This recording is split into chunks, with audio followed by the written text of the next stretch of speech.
días, hermanos y amigos que nos están visitando en esta mañana. Qué alegría poder estar aquí nuevamente para adorar al Señor y para escucharlo a Él y su palabra.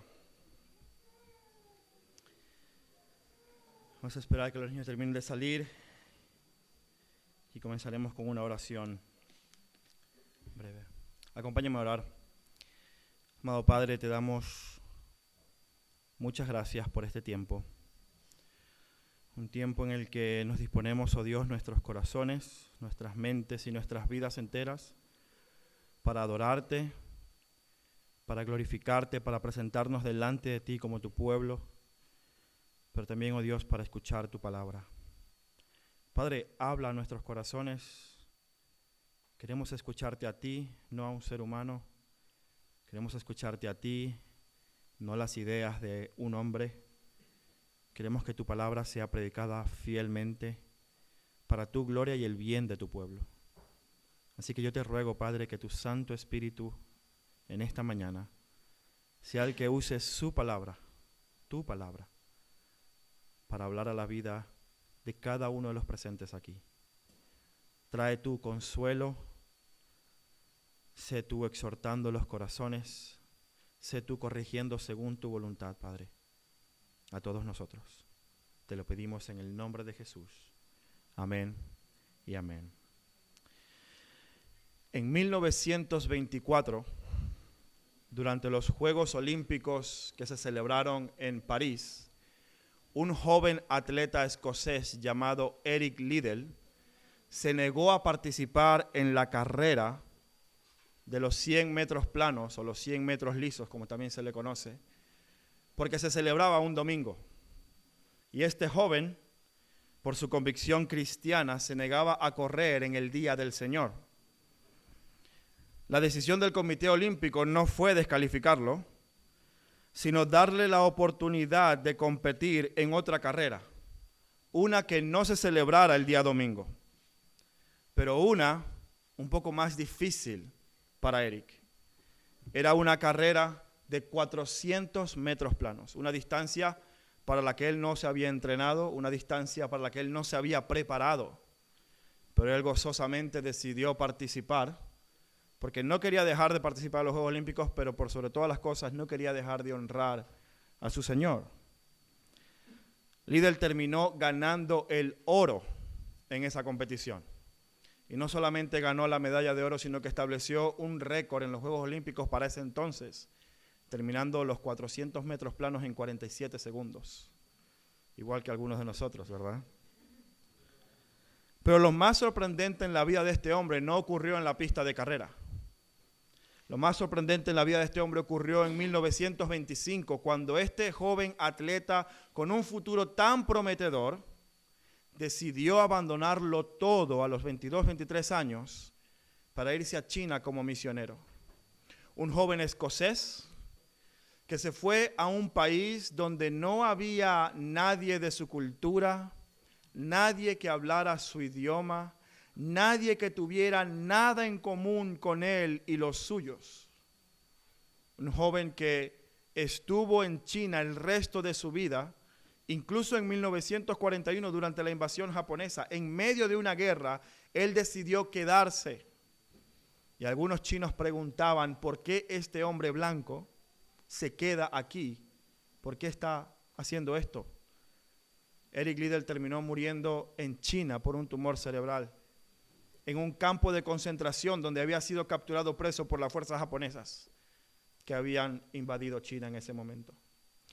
Así como Eric Liddell, tenemos cientos de historias de hombres y mujeres que han dejado sus países, sus familias, sus culturas, su comodidad, para ir a los lugares más remotos del planeta para predicar el Evangelio. La pregunta que nos hacemos es, ¿por qué? ¿Por qué el cristianismo ha impulsado a tantos hombres y mujeres a negarse a sí mismos, a ir a lugares incluso a sufrir muchas penalidades, a dar su vida para alcanzar a personas con las que no tienen nada en común humanamente hablando? Uno podría creer que hay personas que se sacrifican por sus compatriotas, Hemos visto muchas historias en la política, en la historia, donde las personas arriesgan su vida para librar sus propios países de alguna situación de esclavitud o difícil, o luchar por defender su patria. Pero ¿por qué alguien arriesgaría su vida para ir a un lugar remoto? Aquellos que están lejanos de su cultura y de su patria, aquellos que no comparten con él nada humanamente hablando, para predicar el evangelio. La respuesta, amados hermanos y amigos que nos visitan, no está en el corazón de estos misioneros. La respuesta no es que esta gente es tan altruista y abnegada que ellos quieren ir a otros lugares para dar a conocer su religión. La respuesta tampoco es la educación. La respuesta la encontramos en Marcos 7, cuando vemos a Jesús el Rey, no solamente de los judíos, sino también un rey que vino para bendecir a las personas gentiles. Es decir, a aquellos que no son parte étnicamente del pueblo de Israel. En Marcos capítulo 7 vemos el corazón del rey, un corazón misericordioso que se extiende mucho más allá de simplemente bendecir y salvar al pueblo judío. Vemos a Jesús como el rey no solamente de Israel, sino también de muchos pueblos y naciones que humanamente hablando, culturalmente y religiosamente eran descartados y descalificados para ser miembros del pueblo de Dios. Así que esto es lo que vamos a ver en esta mañana. El corazón de un rey que tiene todo poder y autoridad, pero cuya misericordia no tiene ninguna limitación geográfica. Así que quiero que leas conmigo Marcos capítulo 7 y vamos a centrarnos en los versículos del 24 al 37. Marcos capítulo 7 del 24 al 37. He puesto por título a este sermón, El Rey y los Descartados. Dice así la palabra del Señor. Levantándose de allí, Jesús se fue a la región de Tiro, y entrando en una casa, no quería que nadie lo supiera. Pero no pudo pasar inadvertido, sino que enseguida, al oír hablar de él, una mujer cuya hijita tenía un espíritu inmundo, se fue y se postró a sus pies. La mujer era gentil, sirofenicia de nacimiento, y le rogaba que echara fuera el demonio de su hija. Y Jesús le decía, deja que primero los hijos se sacien, pues no está bien tomar el pan de los hijos y echarlo a los perrillos. Es cierto, Señor, le dijo ella, pero aún los perrillos debajo de la mesa comen de las migajas de los hijos. Jesús le dijo, por esta respuesta, vete, ya el demonio ha salido de tu hija. Cuando ella volvió a su casa, halló que la niña estaba acostada en la cama y que el demonio había salido. Y volviendo Jesús a salir de la región de Tiro, pasó por Sidón y llegó al mar de Galilea, atravesando la región de Decápolis. Y le trajeron a uno que era sordo y tartamudo. Y le rogaban diciendo que pusiera su mano sobre él. Entonces Jesús, tomándolo aparte de la multitud, a solas, le metió los dedos en los oídos y escupiendo le tocó la lengua con su saliva. Y levantando los ojos al cielo, suspiró profundamente y dijo, Efata, esto es, ábrete. Al instante se abrieron sus oídos y desapareció el impedimento de su lengua. Y este hombre hablaba con claridad. Jesús les ordenó que a nadie se lo dijeran, pero ellos, cuanto más él les decía, más ellos lo proclamaban. Y estaban asombrados en gran manera y decían, todo lo ha hecho bien. Aún a los sordos hace oír y a los mudos hace hablar. Hasta este punto en el Evangelio de Marcos, el ministerio de Jesús se había centrado principalmente en el mar de Galilea y en todos sus alrededores, visitando zonas que eran habitadas por el pueblo judío. Pero en este texto vemos cómo el evangelista nos muestra a Jesús dejando el mar de Galilea, dejando la zona judía y trasladándose a una zona completamente gentil. Jesús se va a Tiro, una ciudad que está a unos 80 o 100 kilómetros de donde estaba él anteriormente, en Genezaret. una región donde había discutido con los fariseos y les había expuesto por la hipocresía de su corazón. Y Jesús se va a este lugar a unos 80, 100 kilómetros de distancia, atravesando toda una región montañosa, y llega al noroeste más lejano del mar de Galilea, en la costa del mar Mediterráneo. Y estando allí, procura llegar a una casa y estar a solas con sus discípulos. La región de Tiro era una ciudad muy conocida para el pueblo de Israel, porque era una ciudad históricamente cananea, históricamente opuesta y enemiga al pueblo de Dios. Para aquellos que quizás han estudiado un poco más la historia bíblica, les sonará el nombre de Jezabel. Esta es una mujer que era de la región de Tirón y de Sidón, de Tiro y de Sidón, y que ella se había casado con un rey israelita llamado Acab y había introducido en el pueblo de Israel la idolatría, la adoración al dios pagano Baal, y había promovido muchas prácticas que eran abominables y prohibidas, prácticas inmorales y sexuales que eran prohibidas para el pueblo de Dios. Esta era una región donde las personas se habían opuesto al profeta Elías, donde Elías va y se acerca a una viuda gentil, la viuda de Sarepta. Era una región que estaba en el borde límite de la tierra prometida. Nunca fue completamente conquistada por el pueblo de Israel, sino que fue vista como alguna tierra pendiente por conquistar.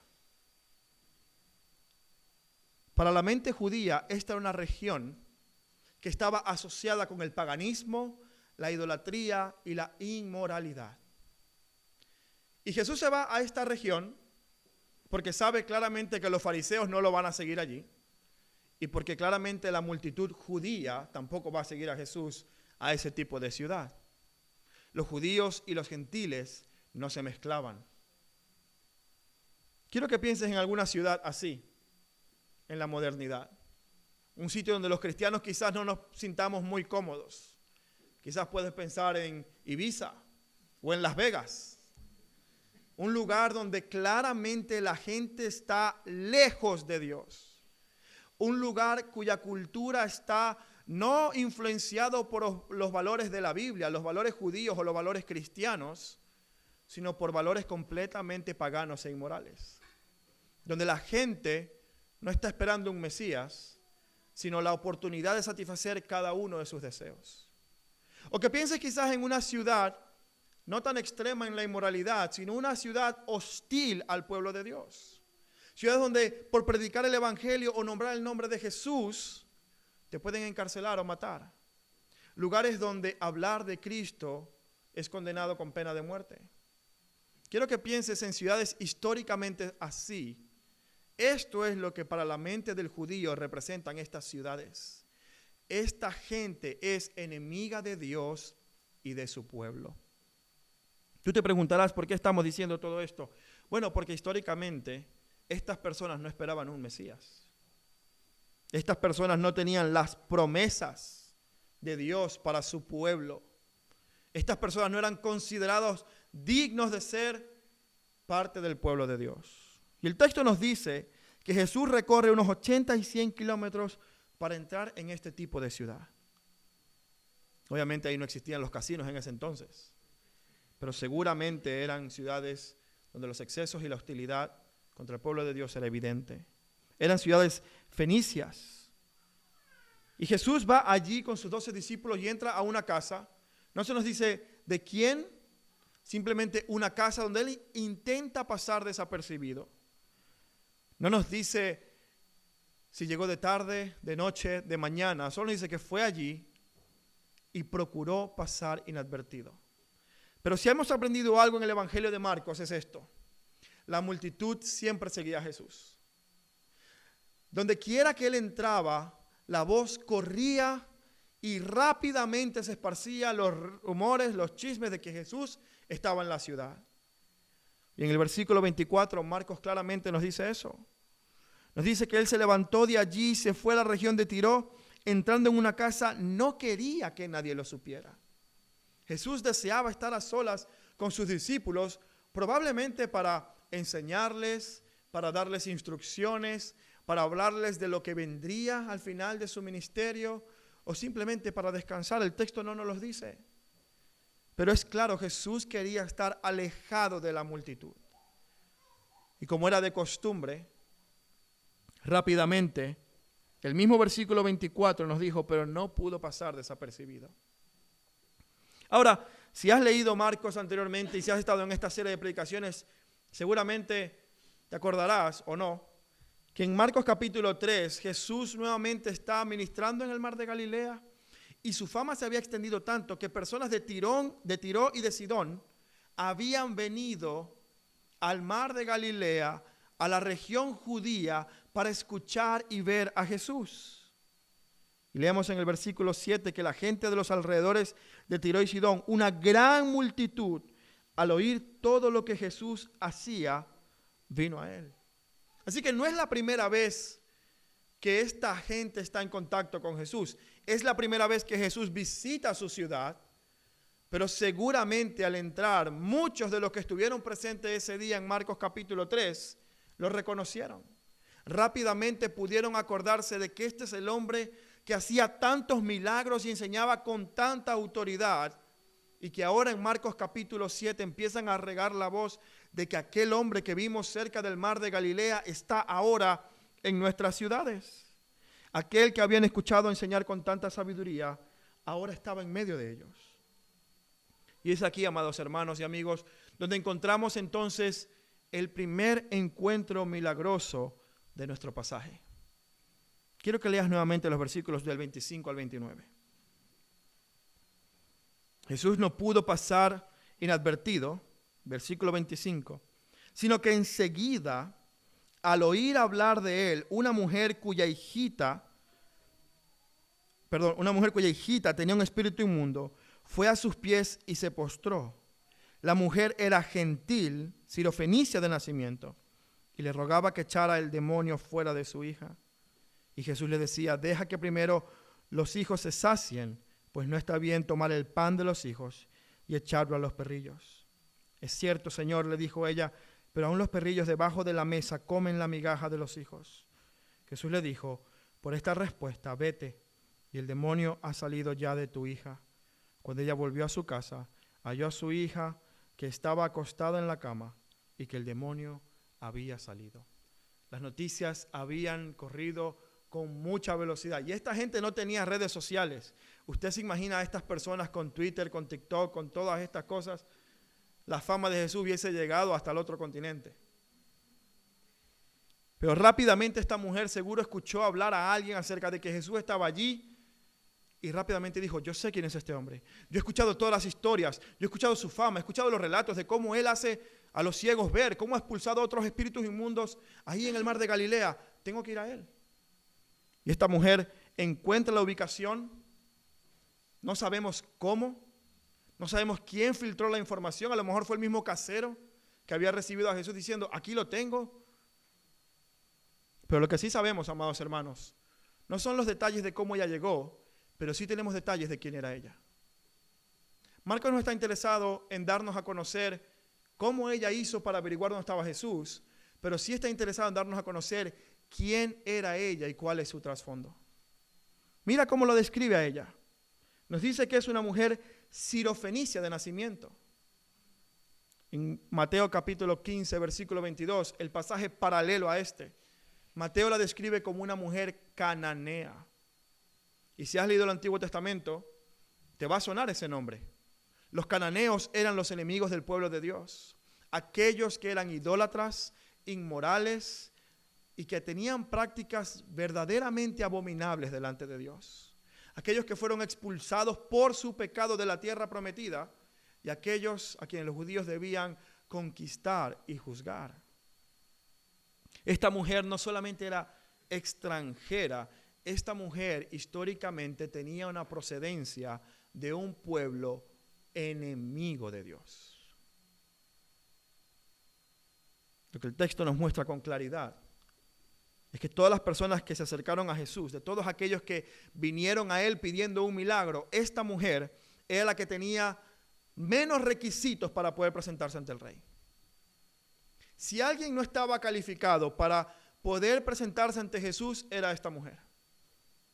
Ella, en primer lugar, era mujer, lo que ya culturalmente establecía una barrera para que ella pudiera acercarse. De hecho, nos dice el texto que fue ella la que se acercó. No nos dice nada de su marido, de si tenía marido, si era viuda o divorciada o abandonada. No nos dice absolutamente nada de eso. Pero el hecho de decirnos que es una mujer ya representa para nosotros claramente en este tiempo una barrera cultural. Los discípulos verían, ¿qué hace este hombre hablando con una mujer? ¿Qué hace el maestro recibiendo a esta mujer? Y por si fuera poco, una mujer gentil, una mujer pagana, una mujer que no es judía. Era extranjera y no de cualquier región, era de una región enemiga. Pero esta mujer viene a Jesús porque está completamente desesperada. Esta mujer entiende todas las barreras culturales, todas las barreras religiosas que la separan a ella del rey, pero su desesperación y su tristeza son mayores que todas estas barreras que ella puede enfrentar. Y es entonces donde su desesperación y su convicción de que Jesús puede solucionar su problema la llevan a ella a acercarse al maestro.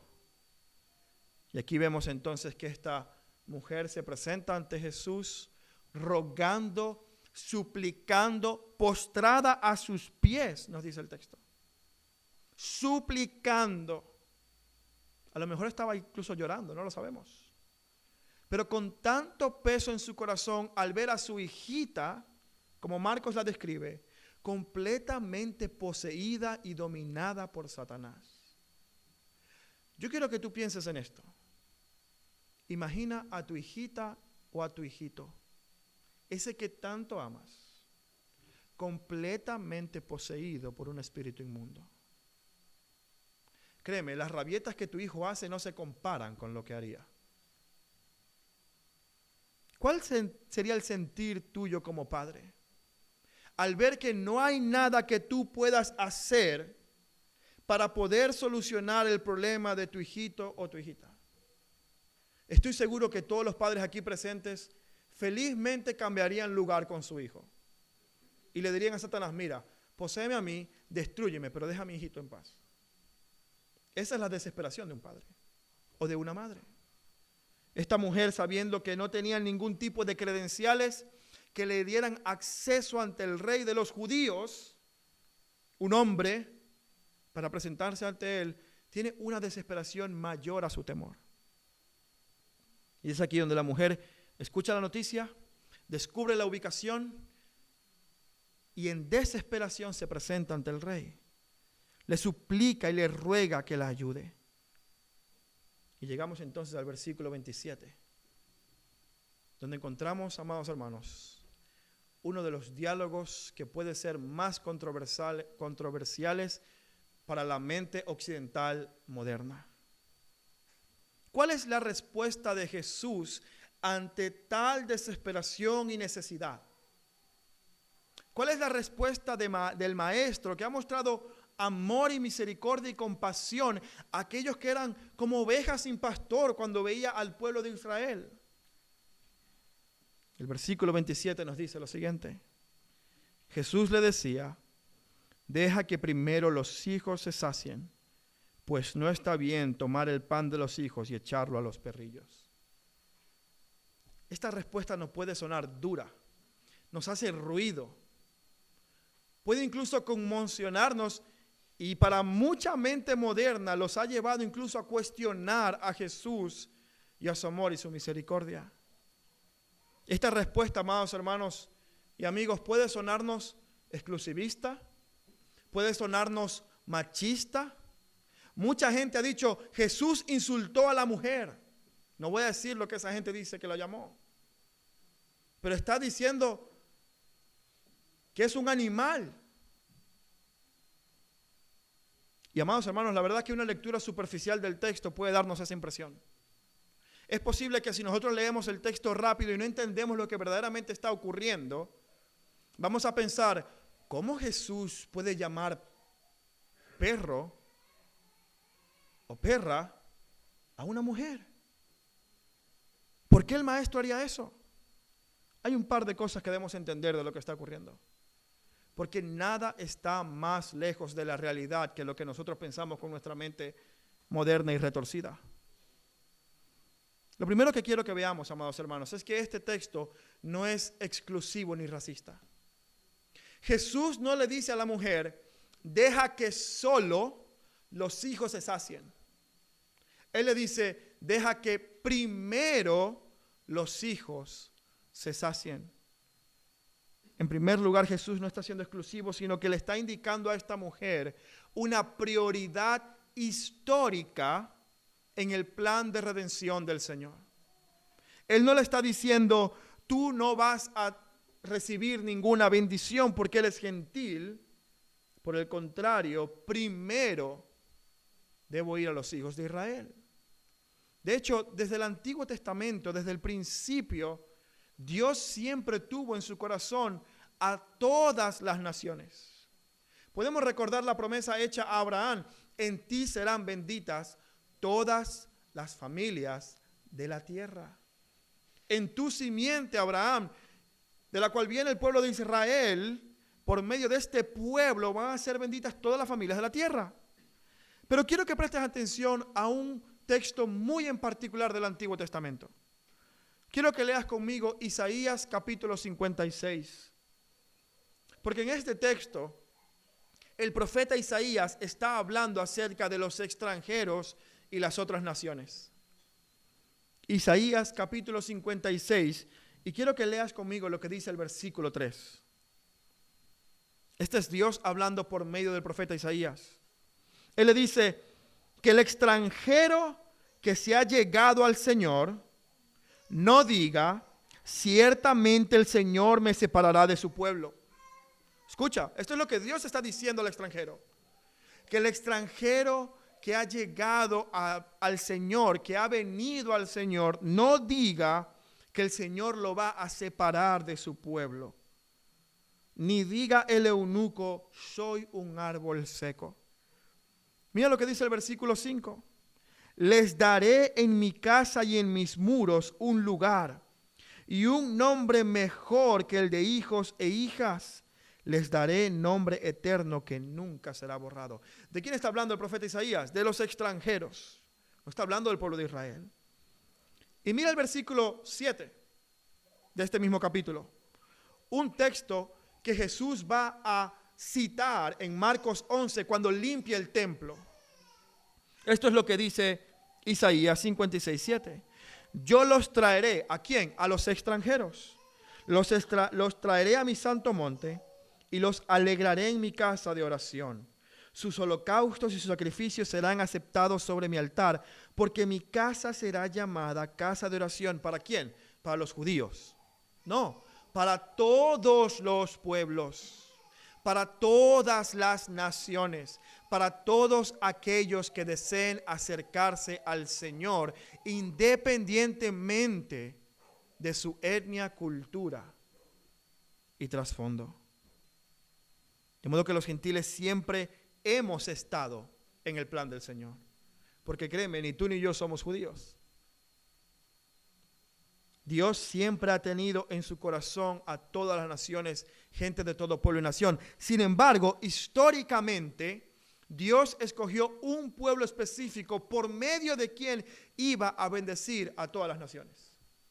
Históricamente, Dios escogió a una etnia, sí, en particular, para bendecir por medio de ellos a todas las demás etnias. De hecho, eso es lo que dice el apóstol Pablo en Efesios capítulo 1. Mira lo que dice Efesios 1, 11 al 13. Pablo hablando a la iglesia en Éfeso, una iglesia que estaba compuesta por muchos judíos y muchos gentiles. Y Pablo le escribe a esta iglesia diciendo lo siguiente: también en él, es decir, en Cristo, hemos obtenido herencia habiendo sido predestinados según el propósito de aquel que obra todas las cosas conforme al consejo de su voluntad, a fin de que, y escucha lo que dice Pablo, a fin de que nosotros, que fuimos los primeros en esperar en Cristo, seamos para la alabanza de su gloria. En él también ustedes, ¿de quién está hablando? De los gentiles. Pablo era judío y dice, nosotros los primeros en esperar en Cristo. ¿Por qué? Porque a los judíos fue prometido un rey eterno. No fue a los babilonios, no fue a los cananeos, no fue a los maracuchos, no fue a los israelitas. Fue a los judíos. Ellos esperaban con ansias un rey eterno que Dios les había prometido. Por tanto, la promesa del Mesías, los únicos que lo esperaban en esta tierra era el pueblo judío. Lo que Jesús está diciendo es, primero debo cumplir con la parte histórica de la redención. La prioridad histórica ha sido el pueblo judío para que de allí todas las demás naciones sean benditas. Y amados, eso se ha cumplido porque nosotros hemos sido bendecidos por Cristo, quien humanamente hablando en la carne nació ¿dónde? En Israel. Vino de los judíos. Pero en segundo lugar, amados hermanos, lo que debemos notar de esta respuesta de Jesús a esta mujer es el término que quizás más nos alarma. Jesús usa la expresión perrillos. Y muchos pudieran pensar que está insultando a la mujer, que está denigrando su dignidad y que la está llamando de forma vulgar. Pero mira, no está en femenino, está en masculino, en plural y en diminutivo. Eso es importante, porque Jesús no está hablando de los perros callejeros, no está hablando de los animales sucios. Lo que Jesús está diciendo es aquellos animales domésticos que comen en tu casa. Jesús está diciendo, no está bien dar la comida de los hijos en la casa a las mascotas de la casa. Algunos de ustedes saben que nosotros tenemos una perrita que se llama Phoebe. Y es preciosa, la amamos, es parte de la familia, pero jamás se me ocurriría quitarle la comida a Bruno o a Mario para dársela a Phoebe. Phoebe come sobras, muchísimas. De hecho, la llamamos la aspiradora canina. Porque cada vez que nos sentamos a la mesa, mis hijos están comiendo y Phoebe está como león rugiente buscando qué devorar. Phoebe ha logrado vencer la ley de la gravedad. El trozo no ha caído al suelo cuando ella lo ha devorado. Esta es la realidad de la que Jesús está hablando. Jesús está diciendo, no está bien, por mucho que tú quieras una mascota, darle la comida de los hijos a la mascota. De hecho, esta es una ilustración que la misma mujer entiende. Porque la respuesta de la mujer no es tomar ofensa, no es sentirse atacada. Mira la respuesta de la mujer en el versículo 28. Dice, es cierto, Señor. Mira su respuesta. Ella dice, es verdad lo que tú dices, es así. La mujer no está diciendo, ¡ay, machista! El rey de los judíos es un machista, me está atacando. Él dice, no, Señor, es verdad lo que tú dices. Está de acuerdo con la respuesta de Jesús, porque la respuesta de Jesús ilustra una prioridad histórica en la redención. Y esta mujer lo sabe porque ella es sirofenicia. Ella sabe que ella no es judía. Ella sabe que no pertenece al pueblo de Israel. Reconoce que la ilustración sí aplica a ella. De hecho, lo llama Señor, reconociendo la autoridad y el señorío de Jesús. Y la segunda parte de la respuesta demuestra una fe ingeniosa. Esta mujer responde diciendo, versículo 28, es cierto, Señor, le dijo. Y escucha cómo ella usa la ilustración de Jesús. Pero aún los perrillos debajo de la mesa comen la migaja de los hijos. ¿Qué hacen las mascotas? ¿Qué hace Phoebe? Está pendiente. Mario dejó caer algo, se lo come. El punto, amados hermanos, de toda esta conversación es que esta mujer logra reconocer que la misericordia del rey de los judíos es suficiente no solo para los judíos, sino también para los gentiles. Ese es el punto de esta conversación. Ella está diciendo, es verdad lo que tú dices. Y es verdad que históricamente hablando, los hijos son el pueblo de Israel. Pero aún nosotros que estamos fuera del gentilicio, podemos beneficiarnos de tu gracia y tu misericordia porque es suficiente. Es decir, aún las migajas de tu misericordia son suficientes para sanar a mi hija. Esto es lo que la mujer está diciendo. En ningún momento Jesús la está insultando, está usando una ilustración que la mujer entiende a la perfección y usa para demostrar su fe y su confianza en la autoridad, poder y misericordia del Rey. Y de hecho Jesús reconoce su fe, reconoce su ingenio, reconoce que ella verdaderamente tiene fe salvífica. En el versículo 29 y 30 vemos la respuesta del maestro. Jesús le dijo, por esta respuesta vete, ya el demonio ha salido de tu hija. Cuando ella llegó a casa, halló a su hijita, a su niñita, acostada en la cama, completamente libre del poder de Satanás. Mirad, lo que está ocurriendo no es un diálogo machista y exclusivista, es exactamente todo lo contrario, porque este milagro no podemos desconectarlo de la realidad histórica de la ciudad de Tiro y de Sidón.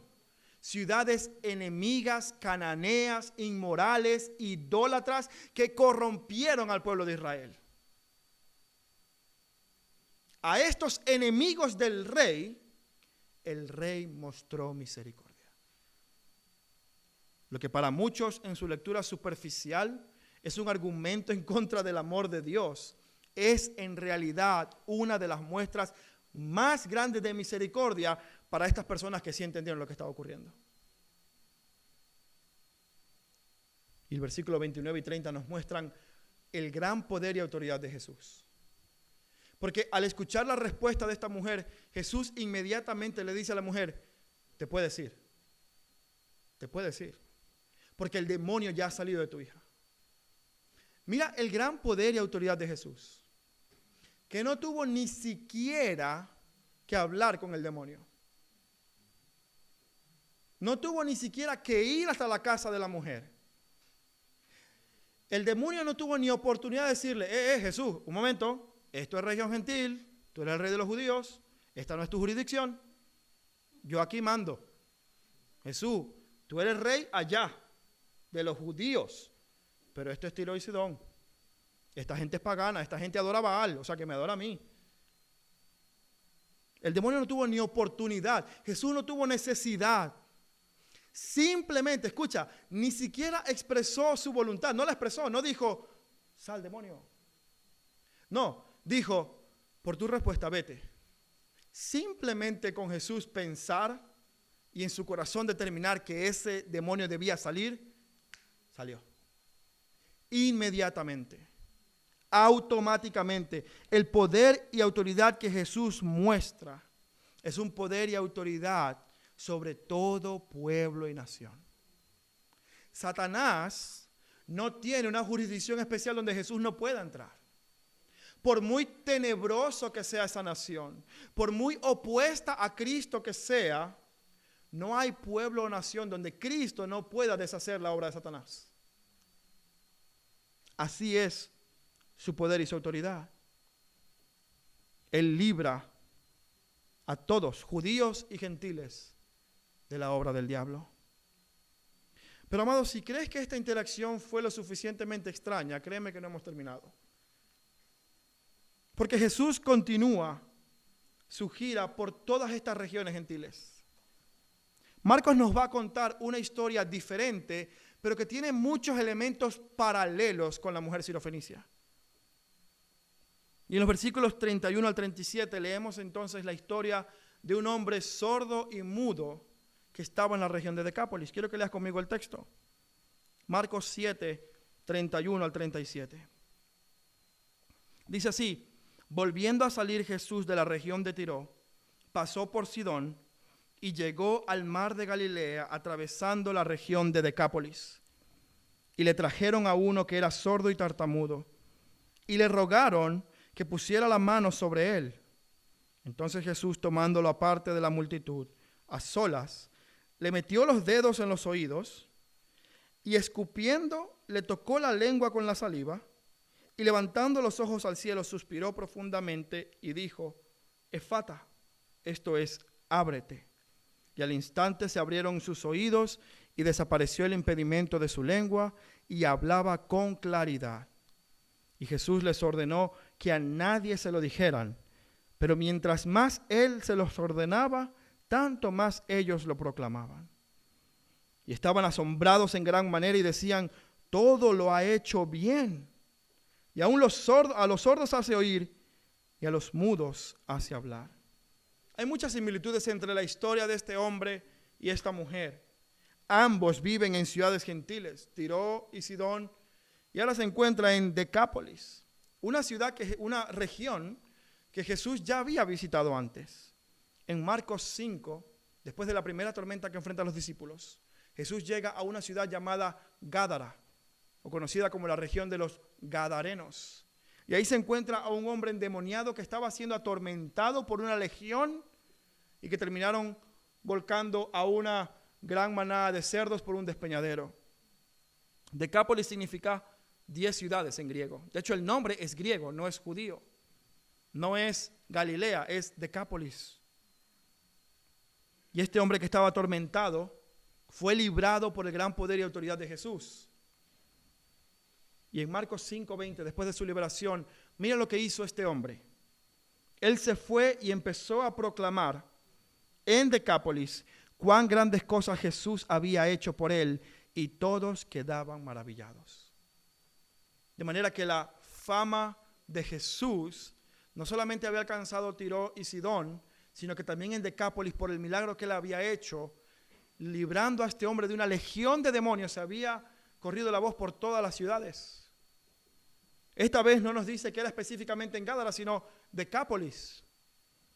Probablemente gente de las 10 ciudades venían a ver a Jesús. Probablemente lo escucharon y dijeron: este no es el que liberó al que tenía la legión. Pues vamos a traerle al sordo y al mudo. Y eso fue lo que hicieron. El paralelismo es que ambos milagros ocurren en un territorio en el que no debían ocurrir. No se supone que debían ocurrir. Era un territorio gentil y no judío. Pero también vemos, amados hermanos, que hay un paralelismo entre quién hace el ruego de parte de quién. En la historia de la mujer viene ella rogando por su hijita, y en este caso vienen algunos rogando por este hombre sordo y tartamudo. Bueno, evidentemente él no podía rogar, era sordo y tartamudo. Pero vemos que alguien está intercediendo por alguien delante de Jesús, para beneficiar a otro, no para beneficiarse a sí mismo. Y finalmente, amados hermanos, vemos algo que culturalmente puede darnos una sensación de: qué raro es esto, qué extraño es todo esto. Porque Jesús aparta a este sordo y tartamudo de la multitud, se lo lleva a solas, y la forma en cómo hace el milagro es algo que tú no aceptarías ni a tu médico de cabecera. Tú le dirías: sí, es verdad, pero cuidado, no me estés metiendo los dedos en los oídos ni me estés poniendo tu saliva en la lengua. Mira lo que dice el versículo 33. Entonces Jesús, tomando la parte de la multitud, a solas, metió su dedo en los oídos y escupiendo le tocó la lengua con su saliva. Y esto nuevamente puede parecer raro para nosotros, porque en este mundo occidental y moderno, obviamente, el espacio personal es importante. Pero este hombre sin duda alguna entendería lo que Jesús estaba haciendo. Porque lejos de manotear a Jesús e irse, porque era sordo y tartamudo pero no cojo, entendió lo que Jesús estaba haciendo. Entendió que Jesús estaba dándole a conocer lo que él iba a hacer. Él no iba a entender si Jesús le decía: voy a sanar tus oídos. Era sordo, ¿cómo iba a escuchar eso? A lo mejor no sabía leer los labios tampoco.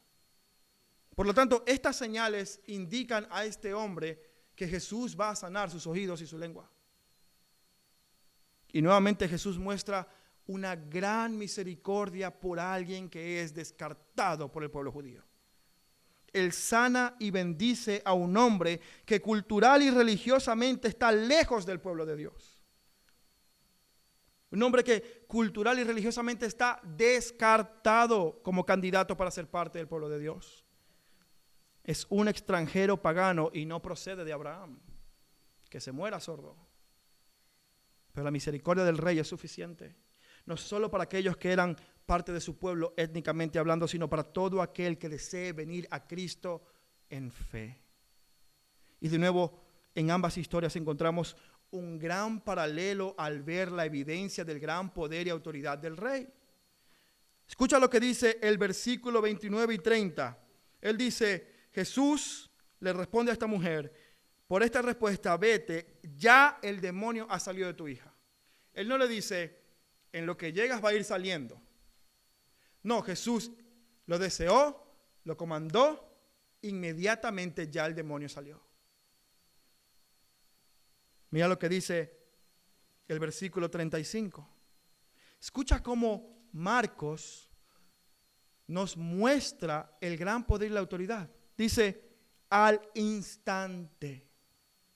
Esto es importante. Porque el gran poder y misericordia de Jesús es tan efectivo que solo falta con que Él desee y lo comande para que sea una realidad. Él dice, al instante se abrieron sus oídos y desapareció el impedimento de su lengua. Y escucha bien, hablaba con claridad. Yo te voy a decir una cosa. Una cosa es la capacidad para hablar y otra cosa es haber aprendido el lenguaje que debes hablar. Cuando un bebé nace con la capacidad para hablar, pero tarda un buen tiempo en escuchar por repetición a sus padres las palabras y el significado de las palabras para luego hablar con claridad. Y eso toma, dependiendo del niño, 2, 3 años. Este hombre sordo que nunca había podido escuchar el lenguaje, de una vez hablaba con claridad. Es decir, Jesús no solamente restauró su capacidad para oír, sino que inmediatamente le dio la capacidad para hablar y el lenguaje que debía hablar de forma clara. Era tan evidente el milagro que él pudo haber sido restaurado en sus oídos y decirle, venga, ahora voy a hablar y que te enseñen a hablar. Pero este hombre claramente, después de que Jesús dijo, ábrete, la eficacia de su poder fue tal que no solamente la capacidad, sino que el lenguaje que nunca había escuchado fue capaz de hablar. Jesús mostró su gran poder, su gran autoridad, pero escucha bien, sobre todo lo que este texto nos muestra es su gran misericordia por los descartados. Él no restringe sus bendiciones a los judíos únicamente. Él alcanza a las personas de todo pueblo y nación. ¿Cuál fue la reacción de la gente? Mira los versículos 36 y 37. Jesús les ordenó que a nadie lo dijeran. Pero mientras más él se lo ordenaba, tanto más ellos lo proclamaban y estaban asombrados en gran manera y decían, todo lo ha hecho bien. Aún a los sordos hace oír y a los mudos hace hablar. Una razón por la que Jesús procuraba mantener en secreto los milagros que hacía era porque la gente, al ver su autoridad y su poder, de forma natural querrían hacerlo rey. Y el problema es que su fama se había extendido tanto que esto no ocurría solamente en Judea, sino que también estaba empezando a ocurrir en las regiones gentiles. Si tú comparas Marcos capítulo 5 con el 7, al endemoniado gadareno, la primera vez que él está en Decápolis, le dice, ve y proclama lo que yo he hecho contigo. Pero ahora que su fama se ha extendido y que la gente está esperando que venga otra vez para a lo mejor coronarlo rey por su poder y autoridad, él dice, no lo digan a nadie. Y no es porque Jesús no sea rey, es porque Jesús no tiene ningún interés en que sea coronado como un rey político, ni en Judea ni en Decápolis, ni en ningún lado. El peor error que podía ocurrir es que ellos lo reconocieran como rey únicamente humano. Que ellos lo reconocieran como rey y pensaran que su reino era de este mundo. Por eso Jesús le dice, no lo digan a nadie. Porque la gente naturalmente va a querer decir, él es el rey de Decápolis. Pero ¿cuál era la reacción de la gente? No podían evitarlo. Tanto más él se lo prohibía, ellos más lo proclamaban. Ahora, esto es una desobediencia al Señor, pero debemos entender que es una desobediencia que la Biblia no está catalogando como pecado, sino como una reacción natural de que la gente no puede hacer otra cosa más que hablar del bien que Dios le ha hecho. Aquellos que eran descartados y estaban lejos del pueblo de Dios habían recibido la bendición de Dios. Estaban asombrados. Estaban maravillados, sorprendidos, impresionados, fascinados, encantados, deslumbrados, boquiabiertos al ver el gran poder de Jesús. Compara la evaluación de los fariseos. En el capítulo 7 vimos que los fariseos juzgaban y cuestionaban a Jesús. ¿Por qué tus discípulos no se lavan las manos? ¿Por qué eres tú tan mal maestro y rabí al no enseñar a tus discípulos? ¿Por qué tú promueves la inmundicia en la población haciéndole comer a 20,000 personas panes y peces libres sin que se laven las manos? La evaluación de los fariseos era: tú eres blasfemo, eres Belcebú, hay que matarte. Aquellos que eran los líderes espirituales de Israel, aquellos que debían entender quién es Jesús y lo que vino a hacer, lo querían matar. Y esta es la gran ironía. Los gentiles y los descartados, los extranjeros, los que no tenían calificación para ser parte del pueblo de Dios, estaban asombrados en gran manera y decían: este hombre ha hecho todo bien. Ha hecho todo absolutamente bien. Y amados, yo creo y estoy convencido que esta es una alusión al Antiguo Testamento. Porque el Dios de la creación, al evaluar su creación, dijo: todo esto es bueno y bueno en gran manera. Y el Dios encarnado en la redención, también lo único que ha hecho es bueno y bueno en gran manera. Jesús está mostrando su poder y autoridad al revertir los efectos del pecado, al deshacer la obra de Satanás. Verás, el pecado nos ha afectado espiritualmente, sí, principalmente espiritualmente, pero no es la única forma en cómo nos ha afectado. Nos ha afectado también de forma física. La razón por la que vemos enfermedades, desastres naturales y problemas y corrupción en este mundo es por consecuencia del pecado. Nosotros sufrimos la consecuencia del pecado propio y de otros en nuestra vida. La creación completa está sujeta a maldición por consecuencia del pecado de la humanidad. Yo te pregunto, ¿quién tiene suficiente fuerza para vencer a Satanás? ¿Quién tiene suficiente fuerza para vencer la muerte y la maldad? Eso es lo que Marcos nos está mostrando.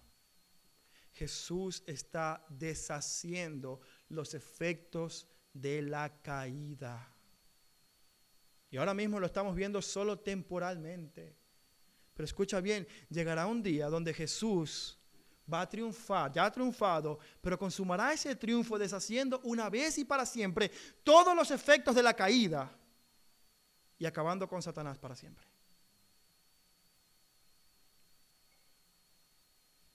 Cuando Dios se le apareció en la zarza a Moisés, le dijo: ¿quién hace al sordo o al mudo? ¿Quién hace al que habla o al que no habla? ¿Quién lo hace? Yo. ¿Qué está diciendo Jesús? Ábrete. Jesús está mostrando claramente que Él es el Dios encarnado, aquel Rey eterno que el pueblo de Israel esperaba con tantas ansias, pero que no reconoció. Pero escucha bien, un rey que no está restringido a una zona geográfica. Y este es el punto de Marcos. Jesús es el Rey que asombra no solo por su poder y autoridad, sino también por su gran misericordia e inclusión. Jesús es un Rey cuya misericordia no tiene fronteras. Los reyes y gobernantes de este mundo, ¿qué hacen? Sin entrar en política, ¿qué hacen los gobiernos cuando invaden otro país? ¿Qué hacen los gobiernos cuando empiezan una guerra con otro país? Quieren llegar y extender su dominio y su control a otros territorios. quieren hacerse con los recursos de esos territorios, quieren establecer ahí su bandera y decir, aquí mando yo. Jesús es el único rey que busca extender sus fronteras para dar, no para quitar. Para bendecir y corregir y restaurar y no para demandar de otros. Jesús no necesita a Tiro y Sidón como para decir, mira, mi reino se está extendiendo. Yo soy poderoso. Jesús va a estas regiones para bendecir a aquellos que no son parte de su pueblo. El Rey Eterno extiende sus fronteras para dar y bendecir, para restaurar y salvar. Amado amigo, tú que nos estás visitando en esta mañana, y quiero hablarte a ti que quizás es la primera vez que vienes, o quizás has ido a la iglesia muchas veces. Quizás tú dices, bueno, yo crecí en un hogar cristiano porque culturalmente creíamos en Dios. Y culturalmente ya soy creyente en Dios porque ya de cultura lo soy. Lo que este texto nos muestra es que el evangelio no depende de cultura ni de razas. No depende de tradiciones. No depende de etnias. Lo que nos muestra es que para Dios no hay ni griego, ni judío, ni hombre, ni mujer. Para Dios lo único que hay son pecadores que están sufriendo por la consecuencia del pecado propio de otros. Para Dios lo que hay es gente débil y frágil que necesita de su misericordia. Y amado amigo, tú puedes ser español, brasileño, ecuatoriano, boliviano, alemán, lo que quieras, tienes esa misma condición que yo. No importa dónde seas, no importa dónde naciste, tú y yo compartimos delante del Rey la misma fragilidad que esta mujer y este hombre. Tú y yo necesitamos lo mismo que esta mujer y este hombre, una extensión de la gracia y la misericordia de Jesús que cubre el pecado, que perdona nuestra maldad y que comienza a revertir en nosotros los efectos de la caída. Jesús no viene pidiéndole tributo como rey a esta mujer sirofenicia.